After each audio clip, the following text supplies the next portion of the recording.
बिस्मिल्लाहिर्रहमानिर्रहीम। अस्सलाम वालेकुम। एक्सप्रेस स्पोर्ट्स पेज में मिर्ज़ा इकबाल बेग एक्सप्रेस न्यूज़ के नाज़रीन को खुशामदीद कहता है। अब तो क्रिकेट ही क्रिकेट है कि आयरलैंड में सीरीज़ खेलने के बाद अब पाकिस्तानी टीम इंग्लैंड पहुंच चुकी है, जहां 22 मई से पाकिस्तान और इंग्लैंड की क्रिकेट टीमों के दरमियान 4 T20 इंटरनेशनल मैचों पर मुश्तमिल सीरीज़ का पहला मैच हेडिंगले लीड्स में खेला जाएगा और फिर पाकिस्तान के जो बकिया मैचेज़ हैं बर्मिंघम में, कार्डिफ में और आखिर में ओवल लंदन में।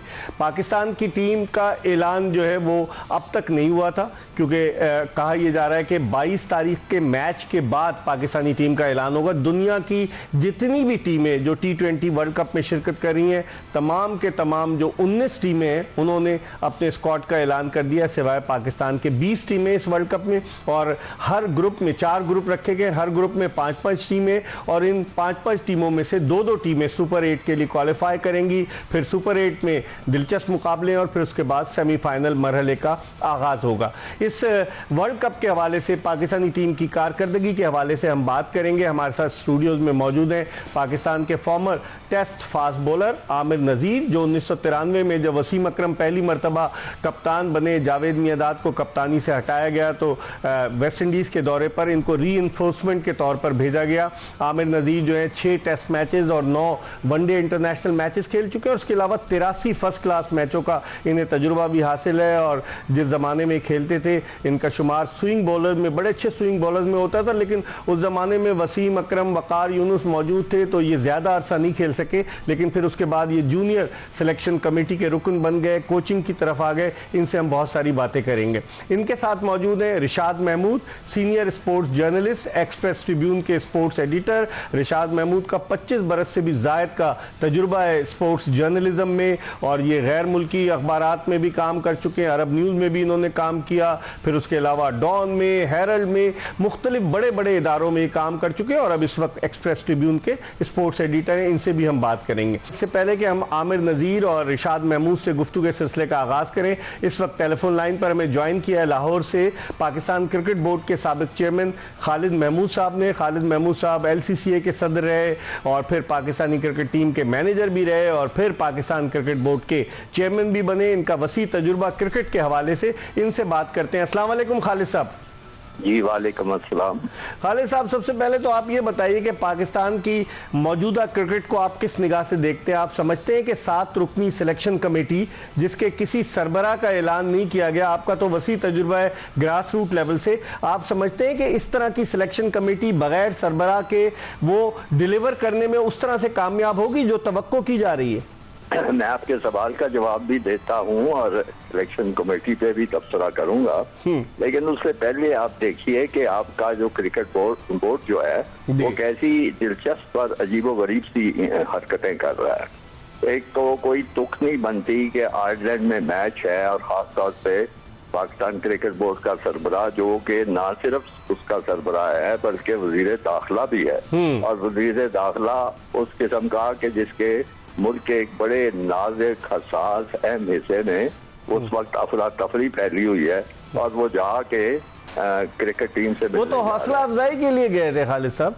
जी, हौसला अफजाई जो होती है वो लोग कर सकते हैं जिनका कोई जाती ताल्लुक हो खिलाड़ियों से, वो हौसला अफजाई कर सकते हैं। मतलब मुझे हौसला अफजाई बड़ी आसान लगती थी क्योंकि मैं 3 टूर से इनके साथ मैनेजर था, उनकी खामियां खूबियां हर एक को की जानता था, उसको सामने रख के मैं उनसे बात करता था। मेरा ख्याल ये तुक नहीं। दूसरी बात देखें तो जाके बड़े अजीब सी बात लगती है, खिलाड़ी खेलते हैं वकार के लिए, इज्जत के लिए, मुल्क से प्यार के लिए, मुल्क का नाम रोशन करने के लिए, और आप जाके वो दुकानदारों की जगह की तरह जाके उनकी बोलियां लगा रहे हैं कि जी आप जीत गए तो $1 लाख देंगे फलाना। ओ भाई, क्या अहमियत है डॉलरों की? मुल्क की इज्जत के मुकाबले में सब जिलाली परचम की सरबुलंदी ज्यादा अहम है। जी, वो सबसे बड़ा अहम है। आप उसको उस तरह अगर उनको उकसाएं, उस तरह उनको जोश दिलाएं कि देखो मुल्क का नाम बुलंद करो, तो वो कोई बात भी बनती है। सबको पता है कि अगर टीम को जीत गई अच्छा टूर्नामेंट तो इनामात की बारिश हो जाएगी, जैसे चैंपियंस ट्रॉफी में हुई खालिद साहब 2000 बड़ी जगह होती रही है, कहाँ नहीं हुई तो सब जानते हैं। अब देखिए अभी आपकी hockey team Azlan Shah hockey tournament जीत के भी नहीं आई, फाइनल में ही पहुंची है, तो क्या 10 लाख रुपए मिलेगा जी। तो इन चीजों के कहने की जरूरत नहीं। लेकिन लोग इसको दूसरे तनाजुर में लेते हैं। खालिद साहब कहते हैं कि आज तक पाकिस्तान क्रिकेट की तारीख में ऐसा नहीं हुआ कि किसी मेगा इवेंट से कबल खिलाड़ियों की हौसला अफजाई के लिए इस तरह की इनामी रकम का ऐलान किया जाए। मुझे नहीं पता, आप और मैं अगर खिलाड़ी होते तो हमारी जितनी हौसला अफजाई होती।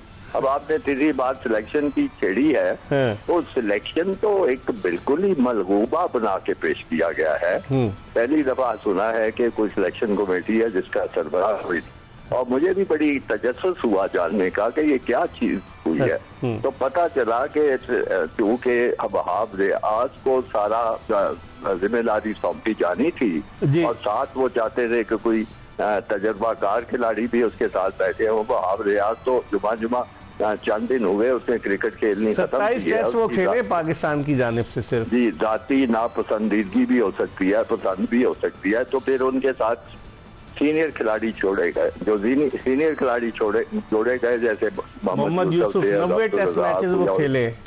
या उन्होंने मेरा ख्याल है ये कहा कि जनाब ये नहीं हो सकता कि आप एक हमें कमेटी में उठाएं और चीफ सिलेक्टर कोई हमसे बहुत ही जूनियर खिलाड़ी हो।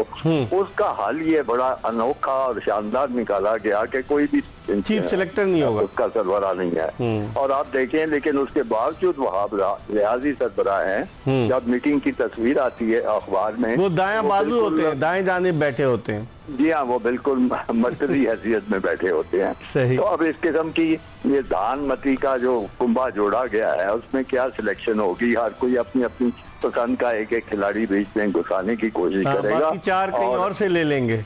7 तो ये हो गए। यही नजर आ रहा है। अब देखें कि अभी तक अब शायद आज इन्होंने टीम अपनी 15 या जो भी थे खिलाड़ी सिलेक्ट किए हैं। अभी ऑफिशियली अनाउंस नहीं किए खालिद साहब इन्होंने, ये तो अच्छा, अनाउंस नहीं किए। मैं समझा कि अनाउंस कर दिए अभी नहीं किए। तो मैं सोच रहा था कि इनको समझ ही नहीं आ रही कि करें क्या, किसको रखें, किसको बाहर निकालें, किसकी सिफारिश कबूल करें, किसकी सिफारिश मुस्तरद करें। और उनकी जो कारकर्दगी आपने देखी है वो सबके सामने है। कोई यकीनी कैफियत नजर नहीं आती, कोई बैटिंग ऑर्डर नजर नहीं आता, कोई टीम कॉम्बिनेशन नजर नहीं आता। तो इसका मैं क्या तबसरा करूं? सर 24 करोड़ आवाम की दुआएं तो है इनके साथ।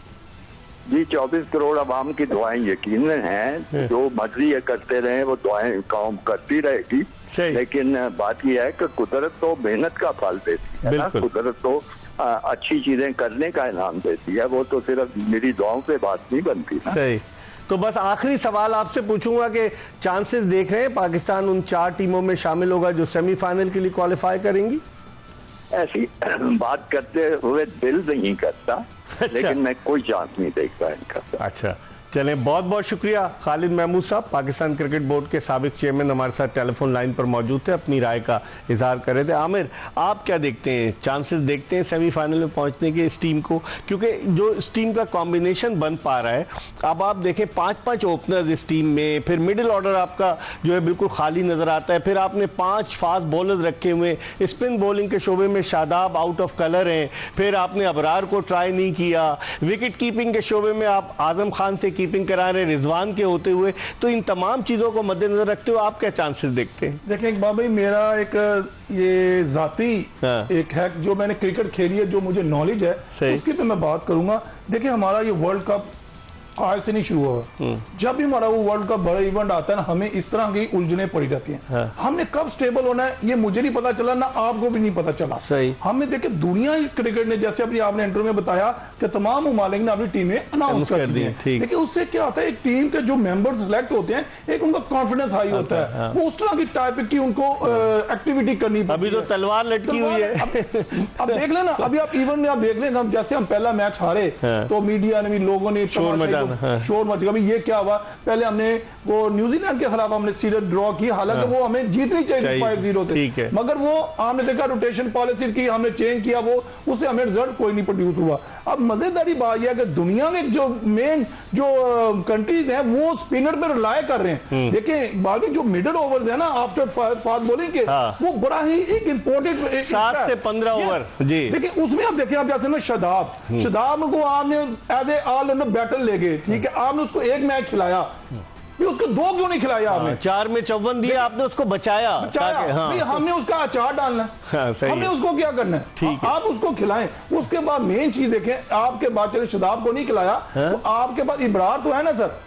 अच्छा, इब्रार को हमने क्यों नहीं ट्राई किया? हाँ सही है। हमने इब्रार से कि बाहर बैठ के उसे क्या दिया? उसको तो सैर कराई ना, इंडिया की भी सैर कराई थी, याद है आपको? ये देखें, हमने तजुर्बे कर लिए न्यूजीलैंड सीरीज में। ये जो टाइम था ना, हमें तजुर्बे हुआ था, हमें नहीं था। टोटल हमें 15 वो 11 लेके जाने चाहिए जो हमारे 15 न्यूयॉर्क में 9 तारीख को इंडिया के साथ खेलेंगे। हमारा मेरा कहने का मतलब सही है। रिशाद साहब, आप क्या कहेंगे इस हवाले से?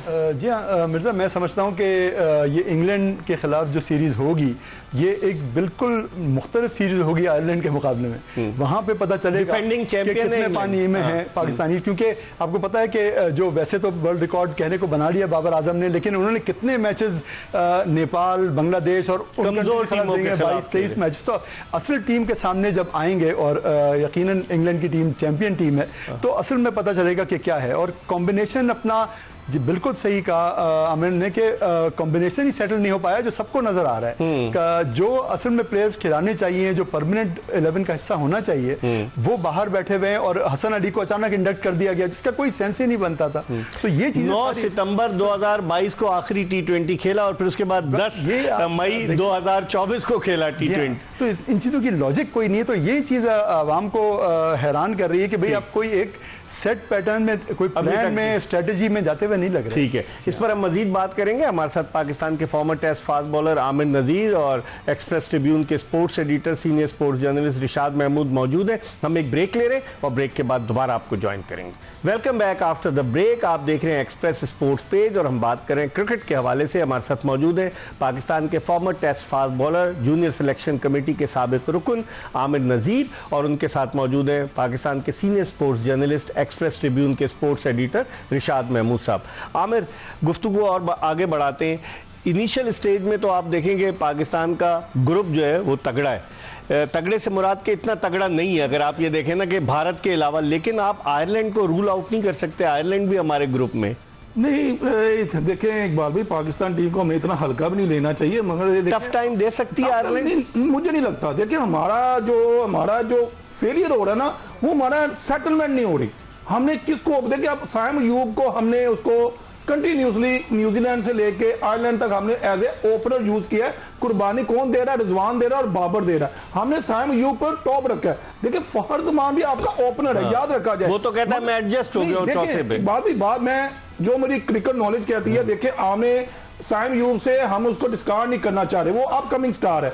मैं कहता हूं साइम यूब का भी थोड़ा नीचे ले जाते, फखर जमान को ऊपर ओपन ले जाते। साइम यूब ओपन के अलावा कहां खेल सकते हैं? पहले न्यूजीलैंड के खिलाफ होम सीरीज हुई थी पिछली वाली, उसमें उसको मिडिल ऑर्डर में खिलाया, फेल हो गया था वो। इकबाल भाई देखें, हमें ये बच्चे हैं, हम इनको इसलिए तो हमने बनाना है, लेकिन वो स्पेशलिस्ट ओपनर है, आप उसको चाह रहे हैं मिडिल ऑर्डर में आ जाए। आई नो, मैं मानता हूं, मैं कह रहा हूं कि आपने इतनी टेस्टिंग की है तो इसको भी कर लेते आप। देखिए हमने वो कॉम्बिनेशन बनाना है जो अपोजिशन डरे कि यार ये तो ओपनर भी है, ये मिडिल ऑर्डर में भी खेल लेता है। हमने ऐसी दाग बता दी है, मगर हम वहां पे सेटल नहीं हो रहे। दूसरा, हमारा जो मैं बार बार कह रहा हूं, हमारा जो स्पिन अटैक है ना, वो बड़ा कमजोर है। क्रिकेट से देख लेना आप। और हमने इंडिया की बात की है, इंडिया के आप देख लें उनका क्या स्पिन है। 3 स्पिनर है उनके, चाहल है, कुलदीप यादव है। 4 मैचों में अगर आपने इब्रार को ना खिलाया, अगर आपको कंटिन्यूटी शदाब को ना खिलाया, फिर आपका ठीक है। रिशाद साहब, आप क्या समझते हैं? जिस तरह अब मुझे तो ये लग रहा है, आपका तजुर्बा क्या कहता है? आपने कहा अगर हम टीम बनाते हैं, फर्ज कीजिए, तो आप रिजवान और बाबर को एज एन ओपनर देखते हैं, या आप समझते हैं कि साइम अयूब के साथ ही और रिजवान के साथ इनिंग्स ओपन? देखें बाबा, ये तो मैं और आप बात कर रहे हैं ना, मगर इंटरेस्टिंग चीज ये है कि 19 तारीख को गैरी कस्टन साहब चार्ज ले रहे हैं as a head coach, right sir? वो क्या करेंगे? महमूद आ जाएंगे नीचे।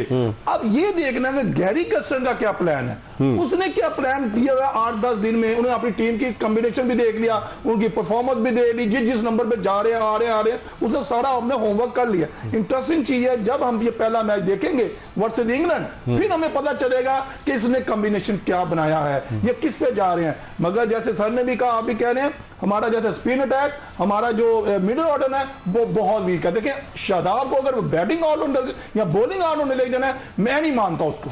देखिए शादाब का जो मेन जब आया था लेग स्पिनर था 2017 में। देखिए इकबाल भाई, ये वर्ल्ड कप है, इसमें हमें उससे पहले बॉलिंग चाहिए।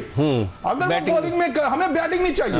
सही कह, बैटिंग तो वो देखिए नसीम शाह छक्के वो भी मारता है, शाहीन शाह अफरीदी भी मारने लगा छक्के, 20-25 तो वो भी करते हैं। हमें पहले जो विकेट लेनी है वो स्पीड अटैक से हमने लेनी है, फिर ही हम मैच बनाएंगे। सही कह, आप देखिए इंडिया के, और देखिए सबसे बड़ी बात है आईपीएल अभी खत्म हुआ है, वो भी होने जा रहा है। अब इंग्लैंड के 8 प्लेयर हैं जो रिसेंटली वापस चले गए हैं और वहां पे वो फुल फॉर्म, उनको जो गेंद होता है ना इकबाल भाई, वो उनको फुटबॉल नजर आएगा। ठीक है, हमारे प्लेयरों को अभी तक वो नहीं है। देखना यह है कि गैरी कर्स्टेन का क्या प्लान है, वो कौन सा कॉम्बिनेशन को वो तरजीह देता है और किस तरह वो लेके आगे चलता है। सर सही, लेकिन निशात साहब इंडिया ने 4 स्पिनर्स अपनी टीम में शामिल किए हैं, फिर 3 फास्ट बॉलर्स उन्होंने सिर्फ रखे, तो इसका मतलब ये है कि उन्होंने पूरा होमवर्क किया है। उन्हें अंदाजा है कि अमेरिका की और वेस्ट इंडीज की जो पिचेज हैं वो स्लो पिचेज होंगी और स्पिनर्स उस पर ज्यादा सक्सेसफुल होंगे। हमने तो रखा अबरार को, उसको घुमा रहे हैं, उसको जॉय ट्रिपल लेकर गए, शादाब नाकाम हो गया है, इमाद वसीम से हम पूरे 4 ओवर नहीं करा रहे, 3-3 ओवर्स कराए दोनों मैचेस में, को ड्रॉप कर दिया उसामा मीर को, तो आप समझते नहीं है जी, इसी की बात नहीं, अभी वर्ल्ड कप क्योंकि 11 फाइनल नहीं हुई है, टीम फाइनल नहीं हुई है, लेकिन हाँ नहीं मिर्जा बिल्कुल आप सही कह रहे हैं। और अच्छा, एक कोच का मैं आपको एक बात फिर थोड़ा सा ये वो करूंगा कि आपको याद होगा कि इंग्लैंड में जो एक यूनुस खान की एक सीरीज जो गई थी वो उनसे स्कोर ही नहीं हो रहा था, फिर मोहम्मद अजहरुद्दीन ने उनको एक लॉन्ग डिस्टेंस बॉल की और उसके बाद उन्होंने डबल सेंचुरी की। तो ये एक छोटी छोटी चीजें होती हैं। मोहम्मद यूसुफ का आपने बहुत सही कहा कि क्यों वो साइम अयूब या आजम खान पे काम नहीं कर रहे, क्यों उनकी गलतियां दूर नहीं कर रहे, सेलेक्टर भी है, वो बैटिंग कोच भी है। ये बात सही है कि ये चीज बहुत वाज़ेह तौर पे नजर आ रही है कि हमारे कोचेस अब तक नहीं अपना पार्ट नौकरी कर रहे हैं क्या? तो वो नौकरी तो नहीं कर रहे। लेकिन आमिर ने बहुत सही बात की कि गैरी कर्स्टन के आने के बाद कोई वाज़ेह फर्क नजर आना चाहिए, क्योंकि दुनिया में देखिए बिल्कुल उस तरह से 2011 का वर्ल्ड कप गैरी कर्स्टन जब कोच था इंडिया का, तो इंडिया जीता था श्रीलंका को, फाइनल में हराया था मुंबई में, तो और उसकी परफॉर्मेंस इतनी बुरी नहीं है, हाई परफॉर्मेंस कोच कहलाता है गैरी कर्स्टन। जी हाँ नहीं, और लोगों की काफी उम्मीदें वाबस्ता है। मैं तो काफी लोग कह रहे हैं, वो कह रहे हैं भाई, लेकिन इस कल्चर में वो एडजस्ट कर पाएगा? हमने फॉरेन कोचेस के साथ क्या किया, अब तो सेट करवाए ना, माजी में हमने क्या किया रिशाद साहब, चाहे वो डेव वॉटमोर हो, चाहे वो जेफरी लॉसन हो, बॉब वुलमर तो इस दुनिया से चले गए, मिकी आर्थर के साथ क्या हुआ, तो हमने फॉरेन कोचेस के साथ इतना अच्छा रखा नहीं, फिर ग्रांट ब्रैडबर्न आया, मतलब हमारे पास तो ऐसा हमारा रिकॉर्ड तो नहीं है ऐसा। जी हाँ नहीं है, लेकिन अब ये मसला ये कि ये डू और डाई सिचुएशन है कि इसमें मेरे ख्याल है पाकिस्तान, क्योंकि वर्ल्ड कप आ रहा है T20 का, तो उसमें बैंक मेरे ख्याल है कर्स्टन और गिलेस्पी पे बहुत कर रहे हैं कि भाई ये क्या कोई चमत्कार दिखा देंगे। गिलेस्पी तो कितने अभी छोड़े, वो तो बांग्लादेश आ रहा है अगस्त में, वो कम टेस्ट मैचेस है, इस साल तो ज्यादातर पाकिस्तान ने T20 व्हाइट बॉल क्रिकेट खेली। आमिर, अब आप क्या समझते हैं कि पाकिस्तान की टीम के बारे में जो इत्तलात आ रही हैं कि 3 ट्रैवलिंग रिजर्व के तौर पर पाकिस्तानी टीम के साथ खिलाड़ी जाएंगे, जिसमें वो नाम ले रहे हैं सलमान अली आगा का, और इसके अलावा 2 और खिलाड़ियों के नाम ले रहे हैं, और वो कौन है सर? 2 और खिलाड़ियों के मैं भी आपको बताता हूँ। सलमान अली आगा एक हो गया, और इरफान खान नियाजी 2 हो गए, और एक और है, 3 खिलाड़ी। देखिए हमने 18 ही अनाउंस किए, 18 ही गए हुए, यही जाएंगे फिर नहीं, इनमें से 3 को वो ट्रैवलिंग रिजर्व में रखेंगे, 15 का हतमी स्क्वाड तो सर 18 ही जाएंगे ना, यही अब देखिए मेन चीज है इकबाल भाई, हारिस रऊफ, हसन अली, तीसरा हसन अली है। हाँ, हारिस रऊफ किधर है? हारिस रऊफ कह रहे हैं फिट नहीं हुआ अभी। देखिए बाद आप उसको ले गए उधर, ये 22 का मैच खेलेगा तो पता चलेगा उसकी फिटनेस का। देखें आप, और 22 के मैच के बाद पाकिस्तान अनाउंस करेगा। देखें आपने हसन अली को एज ए रिजर्व रखा, हारिस की जगह पे डैश हारिस वर्सेस हसन आएगा, आप उसकी जगह पे आमिर जमाल को भी डाल सकते थे। दुनिया की क्रिकेट देने वो बैटिंग ऑलराउंडर, बॉलिंग ऑलराउंडर हर टीम में है, मुझे बता दें किस टीम में। हसन अली को तो ये ऑलराउंडर समझते हैं, हालांकि उसने एक भी 50 नहीं किया। बाबी मैं उतनी बात करूंगा जितनी क्रिकेट खेली है, अगर मुझे समझा देंगे तो मैं उनको सलाम करूंगा सर। सर आप बिल्कुल सही कह रहे हैं, दुनिया की हम जो कह रहे हैं ना मॉडर्न क्रिकेट कहां चाहिए, वो आमिर जमाल का रोल बनता था। अभी भी कुछ नहीं हो सकता, आमिर जमाल को डाला जा सकता है। 30 नाम दिए होंगे ना आईसीसी को इन्होंने, उसमें से 15 हतमी आप अनाउंस कर सकते हैं। जो ऑस्ट्रेलिया में दाग बढ़ाई, जो एडलेड में उसने सिडनी में जो इनिंग्स टेस्ट मैच में ना, वो बेसिक है हमारी। अगर वो बेसिक में आया है, वो तैयार है, वो बैटिंग भी कर रहा है। ऑस्ट्रेलिया में हमने इतना कवरिंग किया, कोई इतनी बैटिंग आपने देखी है, 2000 बॉलिंग देखी, जो ऑस्ट्रेलिया डरे हुए थे उनसे। इस पर हम मजीद बात करेंगे। आमिर जमाल की एग्जाम्पल दी आमिर नज़ीर ने कि उनको नज़रअंदाज किया, लेकिन अब तो सांप निकल चुका है, लकीर पीटने का कोई फ़ायदा नहीं है। 18 खिलाड़ी पाकिस्तान ने अनाउंस किए, 3 रिज़र्व में होंगे, ट्रैवलिंग रिज़र्व में, जिनके बारे में कहा जा रहा है सलमान अली आगा, इरफान खान नियाजी और हसन अली, और बाकी तमाम प्लेयर जो है वो टीम के 15वीं स्क्वाड में शामिल होंगे। इस पर हम मजीद बात करेंगे। एक ब्रेक ले रहे हैं, ब्रेक के बाद आमिर नज़ीर और रिशाद महमूद के साथ दोबारा आपकी खिदमत में हाजिर होंगे। Welcome back after the break. आप देख रहे हैं एक्सप्रेस स्पोर्ट्स पेज, और एक्सप्रेस स्पोर्ट्स पेज में हमारे साथ मौजूद हैं पाकिस्तान के former test fast bowler Aamir Nazir, जो जूनियर सिलेक्शन कमेटी के रुकन भी रहे हैं, और उनके साथ मौजूद हैं senior sports journalist, Express Tribune के sports editor Rishad Mahmood. Break पर जाने से कबल हम बात कर रहे थे पाकिस्तान के कॉम्बिनेशन के हवाले से कि क्या कॉम्बिनेशन होगा। रिशाद साहब, जो पिचेस हैं उनके बारे में कहा जा रहा है कि अमेरिका की और वेस्ट इंडीज़ की पिचेस, आमिर नज़ीर से पूछूंगा, ये तो उस वक्त वेस्ट इंडीज़ गए थे जबकि उस वक्त 31 साल पहले, जब वहाँ की पिचेस बहुत तेज़ थी, लेकिन आप क्या समझते हैं इन पिचेस पर जिस तरह से इंडिया ने या दीगर टीमों ने स्पिनर्स पे इन्हिसार किया है, समझते हैं कि हमारे लिए बहुत प्रॉब्लम हो सकती है हमारे स्पिन बॉलिंग के डिपार्टमेंट में? जी हाँ मिर्जा, ये बिल्कुल आप सही कह रहे हैं। ये ज़रूर है कि जो ड्रॉप इन पिचेस होते हैं उनके बारे में कोई प्रेडिक्शन करना ज़रा मुश्किल होता है। न्यूयॉर्क में ड्रॉप इन है, लेकिन डैलस में जो है प्रॉपर पिच है, और फ्लोरिडा में भी प्रॉपर पिच है, और वेस्ट इंडीज में तो सारी प्रॉपर पिचेज है, प्रॉपर पिचेज हैं। तो उसमें बिल्कुल आप ठीक कह रहे हैं कि ये स्पिनर्स को उतना एक्सपोजर नहीं दिया जा रहा जितना अहम रोल उनसे मुतवक्के है। शायद इंग्लैंड के खिलाफ सीरीज में दें। जी हाँ दें। आप देखिए आदिल रशीद का अगर आप पूरा रिकॉर्ड देख लें तो उसको कितना परसिस्ट किया इंग्लैंड ने उसके बाद, और उसने बाबर आजम को कितनी दफा आउट किया, और वो बड़ा उनमें कॉन्फिडेंस आया आदिल रशीद में, इवन उनकी बैटिंग में। तो एक कंसिस्टेंटली आप हमारे स्पिनर्स को तो जरा प्रोजेक्ट करें, एक अच्छा उनको चांस दें, कॉन्फिडेंस आए ताकि वर्ल्ड कप में वो अच्छा परफॉर्मेंस कर सकें। तो अबरार को तो हमने प्रोजेक्ट कहाँ किया, उसको तो छुपा के रखा हुआ है सीक्रेट वेपन के तौर पर। तो वो सीक्रेट वेपन कब पर्दे सीवी पर नमूदार होगा, वो चाहेंगे उसको अभी ना खिलाएं ताकि कहीं उनके एनालिस्ट जो है उसको समझ ना लें, ये भी हो सकता है। आप सर ये बातें अब आजकल के क्रिकेट में जो है वो कितनी उसकी वीडियोस अवेलेबल हैं, आई एम श्योर दूसरी टीमें देखती हैं, लेकिन हमारे यहाँ क्या इस तरह का होमवर्क होता है कि बैट्समैन जो हैं उनकी जो वीकनेसेस हैं उस पर काम हो, उनकी स्ट्रेंथ पे काम हो। दूसरी टीमें बहुत करती हैं, और चुनाचे कई अच्छे प्लेयर्स को ब्लंट कर दिया दूसरी टीमों ने, उनके वीडियोस देख के उनके खिलाफ स्ट्रेटजी बना के उनको फेल कर दिया। तो ये इस तरह की मतलब हमारे यहाँ उसके स्ट्रेटजी उस तरह से बनती है या नहीं बनती, ये पता नहीं। दूसरे ये कि मैं एक चीज़ ये नोटिस करता हूँ कि ग्राउंड में जो एक जावेद मियादाद का जो रोल होता था, एक अच्छे एडवाइजर्स जो होते थे, बाबर आजम का वो कंसल्टेशन किसी से नजर नहीं आ रहा। किसी अच्छे प्लेयर से उनकी किसी से एडवाइस लें, किसी मशवरा लें, कभी टीम मुश्किल में आ जाए तो कोई स्ट्रेटजी चेंज करें, वो चीज़ नजर नहीं आती। वो हर वक्त एक सर पकड़ना या अपना वो एक्सप्रेस करना परेशानी का फ्रस्ट्रेशन, तो ये इसका इलाज नहीं है। आमिर, आप समझते हैं बाबर आजम ने एज अ कैप्टन इंप्रूव किया? बाद लोग तो कह रहे हैं कि उन्होंने 4 साल हो गए, लेकिन एज अ कैप्टन रिकॉर्ड तो उनका अच्छा है, लेकिन किन टीमों के खिलाफ एज अ कैप्टन आप समझते हैं? आप तो मैं छोटी सी मिसाल दूंगा अगर आप मुझे इजाजत देंगे। देखिए बाबर आजम क्या है जी, पाकिस्तान का कप्तान है। अगर हम पास ले हम वसीम अकरम या शाहिद अफरीदी की तरफ चले जाते, वो भी कैप्टन थे। वसीम अकरम के पास कौन सी टीम थी? शाहिद अफरीदी, मैं बता रहा हूं, शाहिद अफरीदी, अब्दुल रज़ाक, सकलैन मुश्ताक, कभी देखा था लास्ट ओवर सकलैन मुश्ताक करे वो मैच जीत दे। देखिए वो इंजमाम है, यूसुफ है, यूनस है, ये ऑल मैच विनर थे इकबाल भाई। ये हमें देख रहे हैं, और जब हम कंडीशन में जब आते विकेटें गिर जाती थी, मुझे ये कॉन्फिडेंस होता था, मेरे अवाम को ये होता था कि यार इंजमाम खड़ा है, या यूसुफ खड़ा है, या नहीं। तो आप समझते चाह रहा हूं कि कैप्टन, देखिए कैप्टन था वसीम अकरम नाम था ना, सारे ऑल मैच विनर थे, ऑल मैच को उनको गेम अवेयरनेस थी, ये टॉप की। लेकिन आप समझते हैं इसकी रीजन ये है ना, वो फुकदान है। जैसे देखिए हमारा स्पिन अटैक नहीं है, मैं आई एम नॉट कॉन्फिडेंस, हमारा मिडिल ऑर्डर नहीं है, मैं मुझे तो यकीन भी नहीं है कि यार ये बाबर आजम और रिजवान के, देखें लोग तनकीद करते हैं, उनका राइट है, मगर मैं कहता हूं उन पर तनकीद मत की जाए। वो इसलिए ना की जाए, बाबर और रिजवान को निकाल ले 2-3 साल में, किसने रन बनाए हैं, किसने पार्टनरशिप ऊपर लगा के दिए? यही 2 प्लेयर है ना, निकाल लें आप। सही कह रहे। मसला ये है कि ये जो है हमारे जो ये स्पिनर और जो मिडिल ऑर्डर है, ये वो ऑल मैच विनर है, मगर वो किधर है? हाँ, लेकिन वो सिलेक्शन पे बाबर की इनपुट नहीं होती है टीम के सिलेक्शन। देखें सास लोग कहते हैं दोस्तों यारों को वो नवाजता है।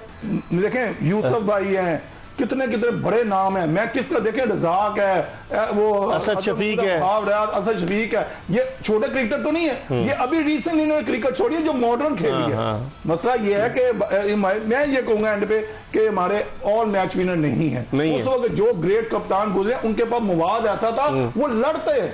क्या कहेंगे रिशाद साहब, मैच विनर सिवाय बाबर और रिजवान के या किसी हद तक फखर जमान और शाहीन आफरीदी के, इन चार के अलावा कोई है मैच विनर? नसीम शाह थोड़ा शेकी नजर आ रहा है। शेकी नजर आ रहा है, बिल्कुल आप सही कह रहे हैं। और ये मिर्जा बिल्कुल जो आमिर ने शुरू में पॉइंट आउट किया कि हमारी बॉलिंग पे बहुत बड़ा क्वेश्चन मार्क है। जिस तरह जितने रन शाहीन आफरीदी दे रहे हैं, जिस तरह से आमिर बिल्कुल कामयाब नहीं हो पा रहा। शाहीन ने तो अभी सीरीज में अच्छी बॉलिंग की ना, एक आध मैच में 8 विकेट सबसे ज्यादा उसकी थी। उसका रिदम में आना बहुत जरूरी है। लेकिन वो फिर भी डेथ ओवर्स में रन जिस तरह दे रहे हैं, या मोहम्मद आमिर बिल्कुल 5। आप समझते हैं उनको वापस लाने की जरूरत थी? इतने आपके पास फास्ट बॉलर्स मौजूद है, मोहम्मद आमिर की क्या जरूरत थी? मैं फास्ट बॉलर्स की मैं बात कर रहा हूं। जी हाँ, बिल्कुल सही कह रहे हैं आप। क्या आप पीछे की तरफ मुड़ के देख रहे हैं? दुनिया में कहाँ ऐसा होता है कि आप देखें, एक एग्जांपल लें एबी डिविलियर्स की, कि एबी डिविलियर्स ने रिटायरमेंट का ऐलान कर दिया, फिर उन्होंने साउथ अफ्रीका का वो वर्ल्ड कप खेलना चाहते हैं, उन्होंने नहीं सिलेक्ट किया। बिल्कुल ठीक कह रहे हैं। नहीं, इसमें मतलब यही चीजें हैं जो टीम को आगे लेके जाती हैं, यही फैसले हैं जो टाइमली करना चाहिए,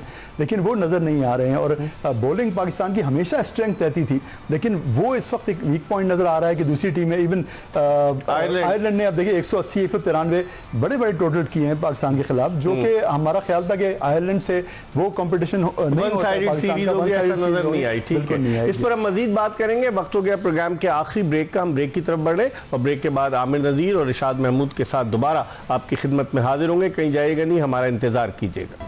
welcome back after the break. आप देख रहे हैं एक्सप्रेस स्पोर्ट्स पेज। हम बात करें क्रिकेट के हवाले से और हमारे साथ मौजूद हैं पाकिस्तान के former test fast bowler Aamir Nazir और उनके साथ senior sports journalist Irshad Mahmood. Aamir, अब चंद मिनट रह गए। अब अगर हम तज्जिया करें, इस वर्ल्ड कप का फॉर्मेट डिफरेंट है एज़ कम्पेयर टू जो 2007 से T20 वर्ल्ड कप हुए, उनसे बिल्कुल मुख्तलिफ है। 20 टीमें इस वर्ल्ड कप में शामिल हैं, जिनमें एसोसिएट ममालिक भी हैं, और फिर 20 में से 8 टीमें जो है वो क्वालिफाई करेंगी सुपर 8 के लिए। कैसे देखते हैं आप? पाकिस्तान का तो उम्मीद तो है, पाकिस्तान की कवी उम्मीद है कि पाकिस्तान सुपर 8 में, लेकिन सुपर 8 में अगर तगड़ी टीमें पाकिस्तान के मद्दे मुकाबिल होंगी तो फिर क्या होगा?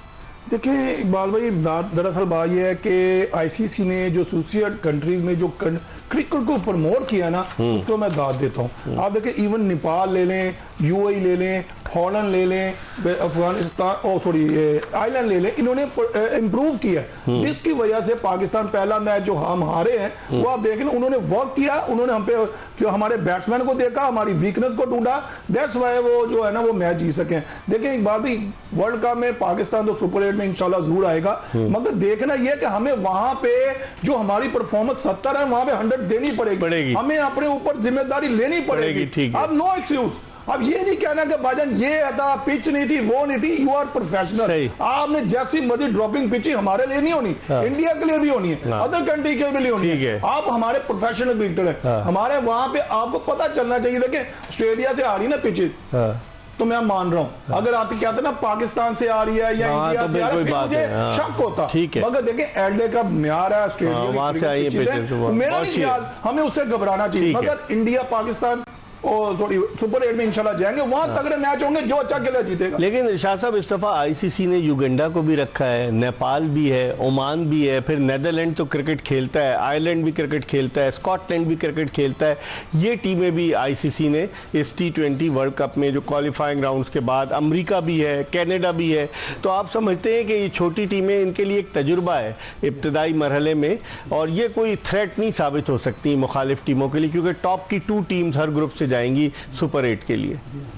नहीं, मैं समझता हूँ कि बिल्कुल पाकिस्तान को एक ऐसा पूल मिला है जिसमें पाकिस्तान यकीनन क्वालिफाई करेगा। ये तो बहुत उम्मीद है, जैसे आमिर ने भी कहा, हमारी दुआएं उनके साथ हैं। लेकिन असल मुकाबला जाहिर है सुपर 8 में पड़ेगा और वही नज़र आएगा कि भाई कौन कितने पानी में है। लेकिन ये मैं समझता हूँ कि पाकिस्तान की टीम के साथ ये भी मसले रहे कि अगर वो पहले नहीं पहुँचते, एन वक्त पे वर्ल्ड कप में पहुँचते हैं, तो एक्लिमेटाइज होने का या पिचेस के आदी होने का वो टाइम इतना मिल नहीं पाएगा। पाकिस्तान 6 जून को मैच है और पाकिस्तान बस 1 जून को रवाना हो जाएगा वहां से इंग्लैंड से, तो 5 दिन मिलेंगे। प्रैक्टिस मैच भी नहीं है, कोई नहीं प्रैक्टिस। लेकिन अगर हम देखें ग्रुप्स पर नजर डालें, देखें ग्रुप ए से तो पाकिस्तान और इंडिया के जाने के चांसेस हैं, लेकिन ग्रुप बी में ऑस्ट्रेलिया, इंग्लैंड के चांसेस हैं, क्योंकि नमीबिया, ओमान और स्कॉटलैंड इतने। लेकिन ग्रुप सी और डी बड़े तगड़े। ग्रुप सी में अगर आप देखें अफगानिस्तान, न्यूजीलैंड और वेस्ट इंडीज भी मेजबान होगा, तो इनमें से 2 टीमें जाएंगी, तो ये मुश्किल होगा। और ग्रुप डी भी तगड़ा है। ग्रुप डी में